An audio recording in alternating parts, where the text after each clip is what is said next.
Hi everyone, welcome back to the channel. In today's video, we will dive into subnetting strategies in Azure Virtual Networks, VNets, a key concept in cloud network design that ensures optimal performance, scalability, and security for your workloads. If you're looking to master Azure networking or want to refine your existing setup, this walkthrough is for you. Let's get started. Azure Virtual Networks or VNets are at the core of Azure's networking architecture. They enable Azure resources like virtual machines and databases to communicate with each other on-premises networks or the internet.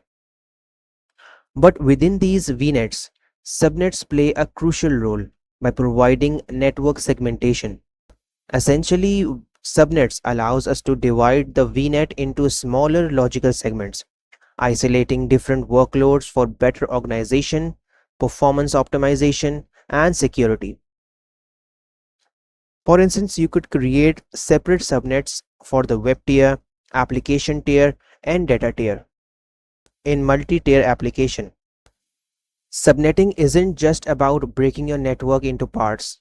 It's about network management, organizing workloads based on function, environment, or security posture. For example, segmenting web servers and database servers into separate subnets allows for more fine-grained control over network traffic and security policies. Azure Network Security Groups and NSGs are great examples of subnet-based security controls. You can apply an NSG to a subnet, defining inbound and outbound rules to allow or deny traffic. This level of isolation prevents lateral movements. So even if one part of your network is compromised, the attacker won't easily move to other parts of your infrastructure. Let's take an example scenario. Imagine you have deployed a web application and divided it into two subnets: web tier subnet, which hosts all web-facing servers, or data tier subnets, which contains backend services like databases.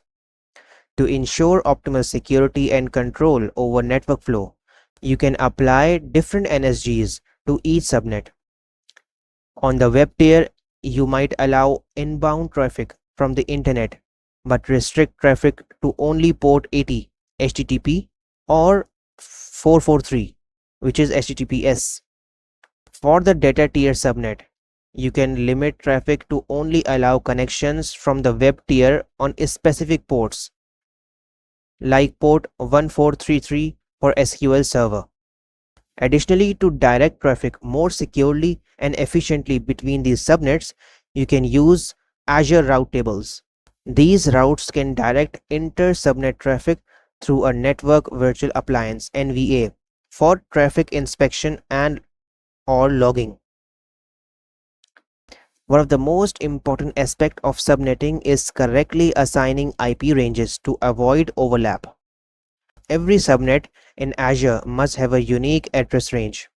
If two subnets have overlapping IP ranges, Azure will throw an error because it won't know how to route traffic correctly. For example, if you have a VNet with an IP range of 10.16.0.0/16, you could create a web tier subnet with an IP range of 10.16.1.0/24 and a data tier subnet with an IP range of 10.16.2.0/24. But if you try to create a second subnet with an overlapping range like 10.16.1.0/25, you would run into conflicts and errors. Always make sure your subnets have unique ranges and plan ahead for growth. Now let's talk about Azure's IP address reservation system.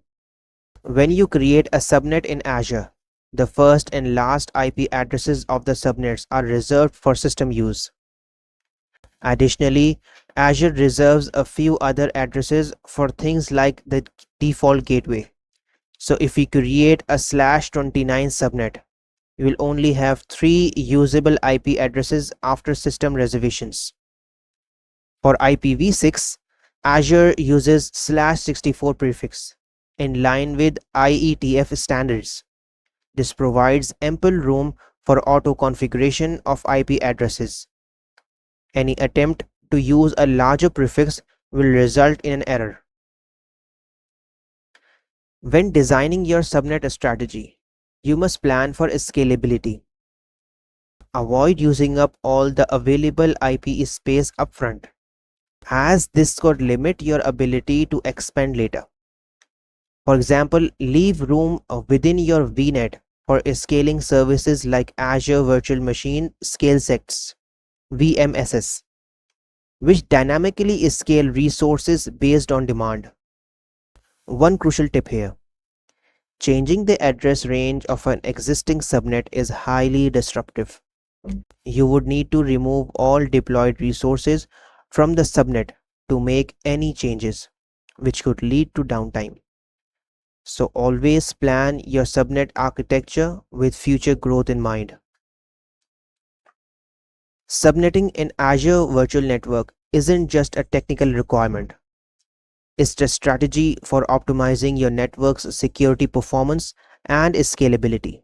By carefully planning your subnets, IP ranges, and security policies, you can build a robust and future-proof cloud infrastructure that meets both current and evolving needs.